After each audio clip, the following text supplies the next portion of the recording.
I had been to Puyallup a few times when it was the fairgrounds of Western Washington.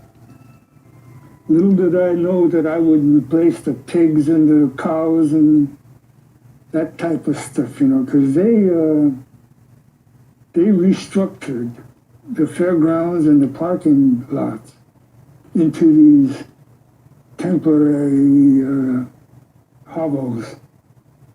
And they had a hell of a lot of nerve calling it Camp Harmony. But anyway, it was, it was a real traumatic type of living, where you're in the former stalls where the pigs and the cows and everything else were. Families of 6 and 7 were crowded into one little spot. Santa Anita Racetrack, for example, suddenly became a community of about 17,000 persons. The Army provided housing and plenty of healthful, nourishing food for all.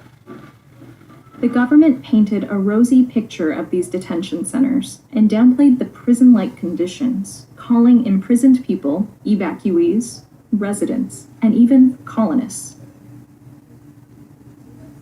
After a few months, detainees were transferred to 10 long-term camps across the country.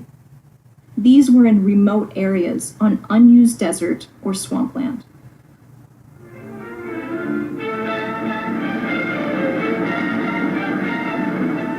At each relocation center, evacuees were met by an advanced contingent of Japanese who had arrived some days earlier and who now acted as guides.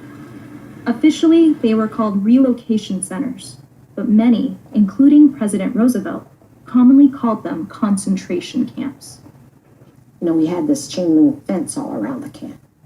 And we lived maybe a quarter of a block away from the fence. And the fence was guarded by soldiers.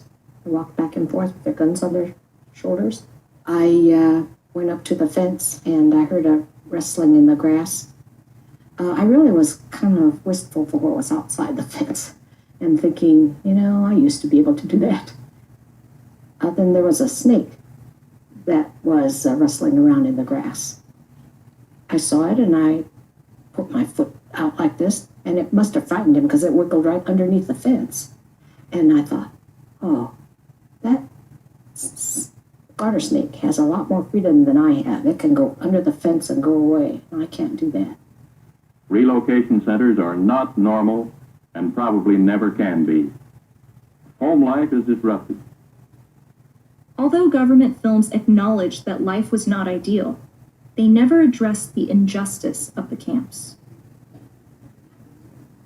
2/3 of those incarcerated were U.S. citizens, and there were no hearings or trials held to determine if they did anything wrong or were dangerous.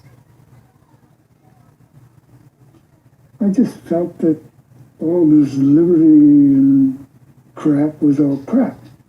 So you read so much about democracy and all this, and it was a real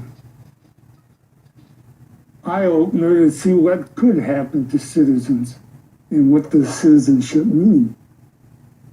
Because it just bothered the heck out of me to think that I tried to be a good citizen, and man, they're tossing me into joints like this. Yeah. Never can happen to us, huh? That's what everybody says. Yeah. Anything can happen, remember that, folks. Just like it happened to them. And they were actually, remember what you heard, 2/3 of them were actually American so-called citizens. And they were deemed to go into these places without any due process whatsoever. They were just lump summed and categorized. This is how things happen. Pay attention. See what's going on around you. See how it's unfolding. See the fervor, see the reality of what is being said.